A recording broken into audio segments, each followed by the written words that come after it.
Magandang araw, gabi sa iyo dyan kapatid, kumusta?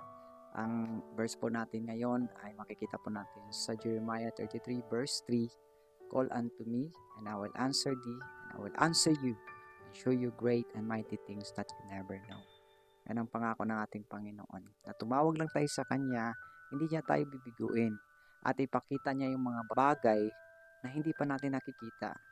Na ma-amaze lang tayo sa Kanyang gagawin. Dahil ang Diyos ay full of surprises sa buhay po natin. Talagang hindi natin maikumpara ang kabutihan ng Panginoon. Basta tayo tumawag sa Kanya, lumapit sa Kanya, sasagutin niya tayo. Kaya tinitingnan ng Diyos ay yung puso natin. Kung paano ba tayo lumapit sa Kanya ng totohanan.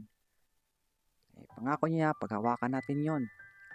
Lord, sinabi mo na pag tumawag ako sa iyo, sasagutin mo ang mga panalangin ko, ang mga prayers ko. At ipapakita mo ang mga bagay na kamangha-mangha sa buhay. Kaya patuloy tayong lumapit sa ating Panginoon. Huwag tayong mag-doubt, huwag tayong magdalawang isip na lumapit sa Diyos at hayaan po natin ang Panginoon na siyang sasagot sa lahat ng ating mga prayers. Ibigay lang natin sa Kanya, sabihin natin sa Kanya, laman ng ating puso ang lahat ng ating mga pangangailangan. At paghawakan natin yung Kanyang salita, nasagutin niya tayo. Ma-amaze tayo kapatid. Days will come. Perfect time. Hindi late, hindi advance ang Diyos. Perfect time. Ibigay niya ang lahat ng mga desire ng iyong puso.